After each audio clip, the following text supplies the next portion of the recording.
कहते हैं। भाई इनसे पूछा भाई कब बनाओगे, कहते हैं डेट नहीं बताएंगे लेकिन मंदिर वहीं बनाएंगे। और इन्होंने कांग्रेसियों ने भी, दिग्विजय सिंह ने भी शुरू कर दिया हिंदू मुसलमान हिंदू मुसलमान। तो ये दोनों पार्टियां वोट बैंक की राजनीति आज तक करती रही हैं। पिछले 65 साल से इस देश के मुसलमान अधिकतर कांग्रेस को वोट देते आए। कांग्रेस ने इनको वोट बैंक क्या, एक तरह से बंधुआ बैंक वोट बैंक समझा है। बीजेपी आ जाएगी, बीजेपी आ जाएगी, बीजेपी आ जाएगी, ये डर दिखा दिखा के इन्होंने, कांग्रेस ने इनको अपना वोट बैंक समझा है। लेकिन अब मुसलमान जानना चाहते हैं, कांग्रेस की सरकार दिल्ली के अंदर है, कांग्रेस की सरकार देश के अंदर है, तो फिर दिल्ली का मुसलमान इतना डरा हुआ क्यों है? कई बार हम मुसलमान साथियों से बात करते हैं, उनके मन में यही डर होता है कि कभी पुलिस पकड़ के ना ले जाए, कभी। अभी मकबूल साहब ने अपनी पूरी कहानी सुनाई, यही कहानी दिल्ली के अंदर भी है। ऐसा नहीं है कि दिल्ली के मुसलमान अपने आप को सुरक्षित महसूस कर रहे हैं। आप चले जाइए, बात करिए, दिल्ली अंदर जो डर बैठा हुआ है कि कभी पकड़ के न ले जाए, कभी कोई आतंकवाद का मुकदमा न डाल दे।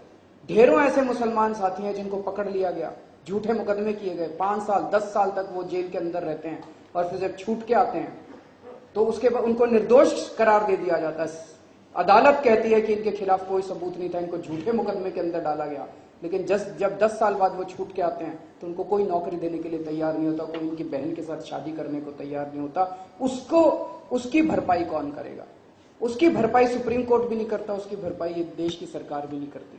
तो इसका जवाब तो कांग्रेस को देना पड़ेगा कि अगर कांग्रेस अपने आप को आज तक मुसलमानों का हिमायती कहती रही है तो आज ऐसी दुर्दशा क्यों है? हम मानते हैं कि इस देश में कई आतंकवादी हुए जो मुसलमान थे, लेकिन इसका मतलब यह तो नहीं है कि हर मुसलमान इस देश का आतंकवादी है, क्योंकि ऐसे कई और आतंकवादी भी थे जो हिंदू भी थे। माधुरी गुप्ता थी जिसने अपने देश के सारे सीक्रेट्स पाकिस्तान को बेच दिए थे।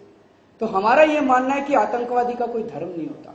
आतंकवादी ना मुसलमान होता है, आतंकवादी ना हिंदू होता, ना सिख होता, ना ईसाई होता। आतंकवादी गद्दार होता है, आतंकवादी देश के साथ गद्दारी करता है। तो इसीलिए किसी एक कौम के ऊपर ये चिपका देना ये ठीक नहीं है।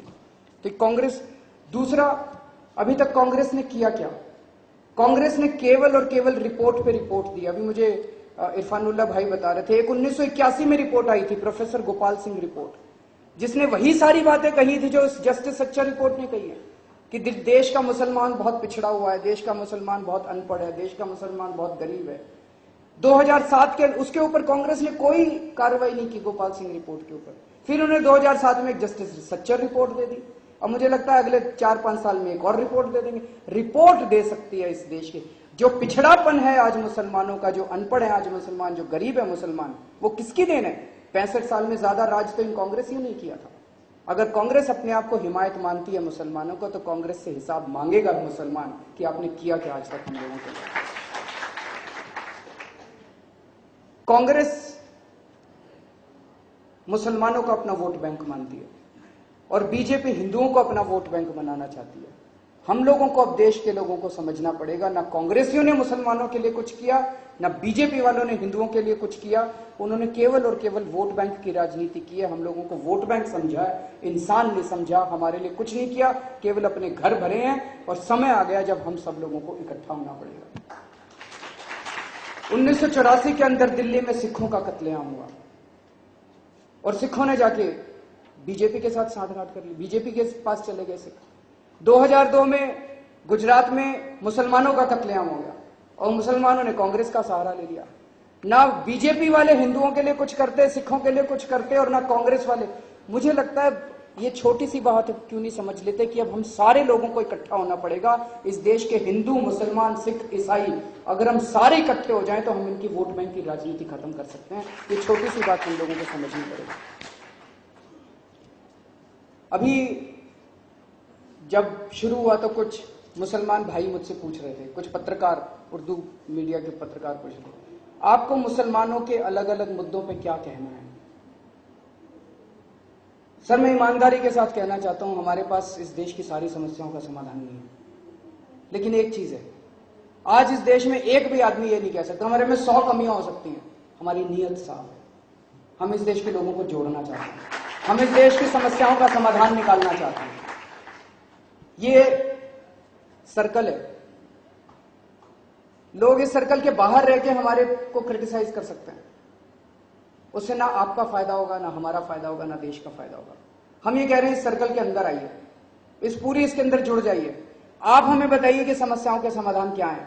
हम बड़ी खुशी के साथ उन सारी समस्याओं के समाधान लिखेंगे और हम मिलकर इस देश को आगे बढ़ाएंगे। तो मैं केवल ये निवेदन करना चाहता हूं कि जो जो लोग इस देश को भ्रष्टाचार मुक्त करना चाहते हैं, जो जो इस देश को इकट्ठा करना चाहते हैं, जोड़ना चाहते हैं, हिंदू मुस्लिम सिख ईसाई को साथ लेके चलना चाहते हैं, अब हमारे पास एक ही ऑप्शन बचा है।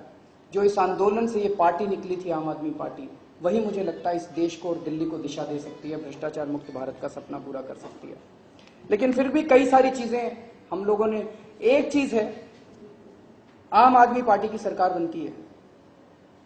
आज जो बात ये केवल मुसलमान भाइयों की नहीं है कि आज मुसलमान भाई और बहन तो अपने आप को इनसिक्योर फील कर ही रहे हैं, लेकिन दिल्ली का हर शख्स, दिल्ली के अंदर इतने रेप हो रहे हैं, इतना दिल्ली के अंदर इतना वातावरण अपराध का बना हुआ है। कई लोग हमसे पूछते हैं, जब हम कहते हैं कि अगर आम आदमी की पार्टी की सरकार बनेगी तो लोगों को सिक्योरिटी दी जाएगी, लोगों को, कई लोग पूछते हैं दिल्ली पुलिस तो आपके कंट्रोल में ही नहीं आती है। दोस्त, दिल्ली पुलिस हमारे कंट्रोल में नहीं आती है। आज तो हम सत्ता में नहीं है, तब भी इन दिल्ली पुलिस वालों को ठीक कर लेते हैं। अगर कल को अगर हम सत्ता में आ गए तो फिर हमें आता है कि अगर उंगली सीधे हाथ से नहीं निकलती, उंगली टेढ़ी कैसे की जाती है। नियत होनी चाहिए। दिल्ली की मुख्यमंत्री, आज की मुख्यमंत्री बेबस हो सकती है, लेकिन आम आदमी पार्टी का मुख्यमंत्री इतना बेबस नहीं होगा। दिल्ली पुलिस को करके दिखा देंगे। अगर उन्होंने अन्याय किया मुसलमानों के साथ, अगर उन्होंने अन्याय किया औरतों के साथ, अगर उन्होंने न्याय किया किसी भी नागरिक के साथ, तो दिल्ली में या तो दिल्ली पुलिस रहेगी या दिल्ली के नागरिक रहेंगे, एक याद में रहेगा। दिल्ली पुलिस वालों को अपनी ठीक करना पड़ेगा। दूसरी चीज है जो मुझे लगता है, एक ही चीज है जो आज मुसलमानों को पिछड़ेपन से हटा सकती है। दिल्ली के वाल्मीकि समाज से भी बहुत बातचीत हो रही है हम लोगों की। दिल्ली का वाल्मीकि समाज भी बहुत पिछड़ा है। उनके पास एक ही चीज है जो सब लोगों को साथ लाके खड़ा कर सकती है, वो है शिक्षा। इन लोगों ने हमें वोट बैंक की तरह इस्तेमाल किया।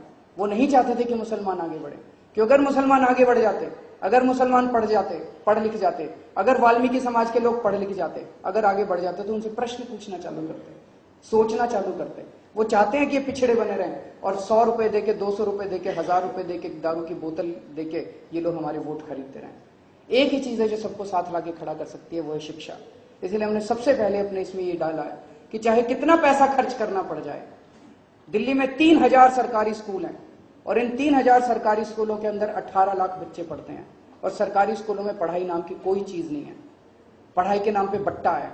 इन सरकारी स्कूलों के अंदर शिक्षा का स्तर प्राइवेट स्कूलों से भी बेहतर किया जाएगा, ताकि अमीरों के और गरीबों के बच्चे एक समान पढ़ सकें।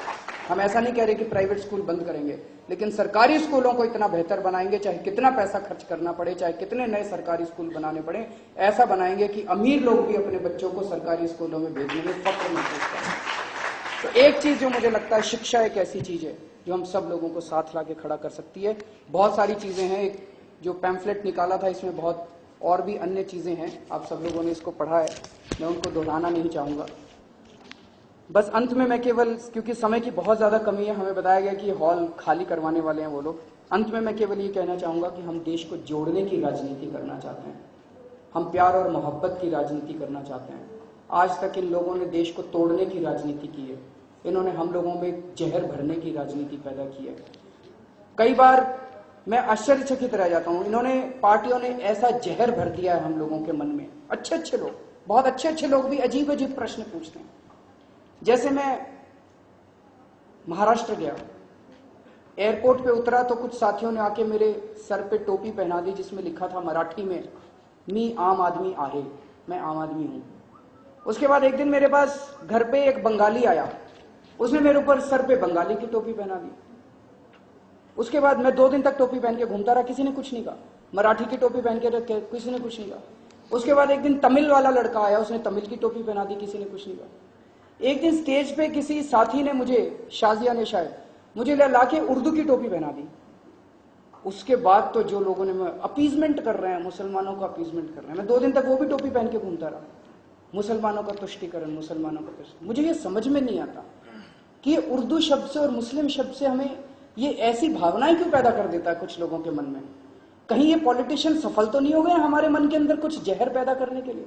ये भावनाएं निकालनी पड़ेंगी।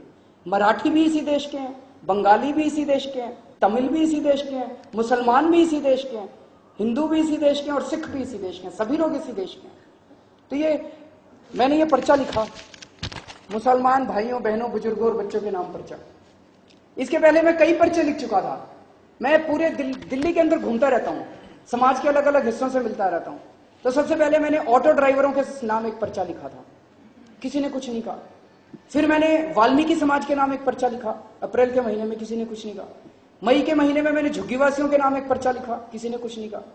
मैंने व्यापारियों के नाम एक पर्चा लिखा, किसी ने कुछ नहीं कहा। अभी जुलाई के महीने में जब मैंने कई साथियों से बातचीत की और मेरे थॉट्स थोड़े से, तो ये मुसलमानों के नाम जैसे पर्चा लिखा, उन्होंने कहा मुसलमानों का तुष्टीकरण कर रहे हैं, मुसलमानों का।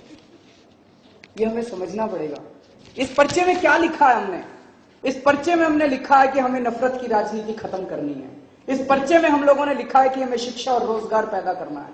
इस पर्चे में हमने उनकी मंदिर और मस्जिद की राजनीति खत्म करने की बात कही है।